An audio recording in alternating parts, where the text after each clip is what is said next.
Hi everyone, I am doing a Q&A video for you.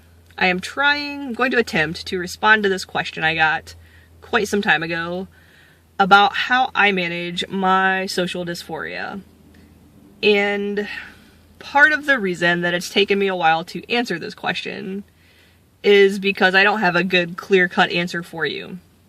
I definitely experience social dysphoria way more than I would like. And I think I would venture to guess that for a majority of non-binary, genderqueer, genderfluid, agender, people that are not on a binary or completely off a gender spectrum, that this is a very common experience that we all hate. And part of that is because, at least for myself, I'm almost never wanting any type of specifically gendered language. I'm not wanting to be put in that box of man or woman. I'm wanting people to perceive me very ambiguously and androgynously. And I expect that they are. And so it surprises me when they're not.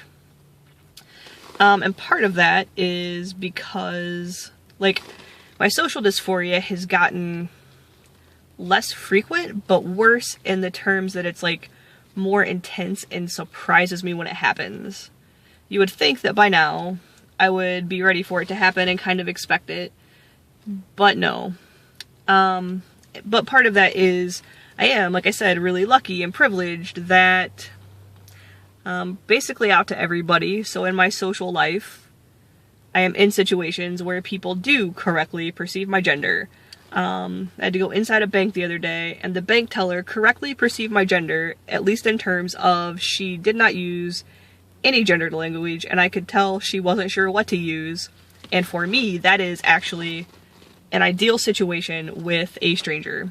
Some people I know that makes them uncomfortable, but I don't want people to be trying to figure out, my man or a woman. I just want them to read me as genderqueer or non-binary if they know those terms, or at least as androgynous if they don't.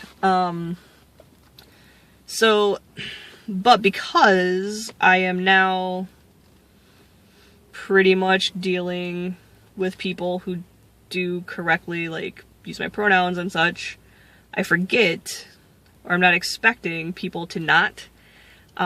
And so that level of surprise is my problem. And so I'm also fortunate in that I don't really have any anxiety or social anxiety, and because I'm an extrovert, I like being around people, and it's new to me to be uncomfortable around people all of a sudden like this. So what will happen is I'll be at a party or something, and we'll be with people who gender me correctly because they know my identity. And I will be with people who I have never met, but I will assume, for whatever reason, I'll just assume that they are reading me as either genderqueer, ambiguous, or whatever. And then they'll say something to completely gender me as, male or female, and it's wrong. And then I have to make that decision about, do I say something and what do I say? And my problem is that it blindsides me every time. Every single time it blindsides me. So I think I finally figured out after this party last weekend that in those types of social situations, I now am going to learn from my introvert friends and have a pre-planned response, which is going to be something like, actually, I'm genderqueer, my pronouns are they, them. If you have any questions, I am happy to answer them. And then to just redirect the conversation back to whatever the conversation was. And in a social event, well, first of all, I also should just start always introducing myself with my pronouns, which I am so at doing. But anyways, in a social event, I'm comfortable with that approach, and I think it will work well. I'll get back to you. Hopefully it's a long time before I get misgendered like that again. And even then, I will say the specific party I was at was almost entirely gay and lesbian people. And one of the hosts, when he asked me why I didn't explain more to this guy that misgendered me, you know, he understood my, like, reasoning about not wanting to get into it, but he also pointed out that even in this, you know, queer community, there's a good chance I will be the first and maybe only transgender and specifically genderqueer person they ever meet. So, yay education. My bigger, I don't want to say bigger struggle, the other struggle I have with this social dysphoria is how to address service people. And it's a little surprising and annoying if it's like a cashier or someone where you have a brief interaction with, but I find that more manageable because it's so quick. Like, it will throw me for a moment, but I can move on and let it go. But at dinner last night and at brunch today, both times I was with people who know my gender identity and use my pronouns, and then I thought that the waitstaff in both instances was just reading me androgynously. No, both times they said very gendered things early on in the interaction. And I am still trying to figure out a couple sentences I can say that maybe I could just do the same thing, that I'm genderqueer, I use they, them pronouns. But to do it in a polite way, because these are service people that I now have to have an entire meal being misgendered, and I don't like it, but I don't, as a waiter, I understand the perspective of the service person too, I guess. Like, I don't want to hassle them, but it shouldn't be a hassle.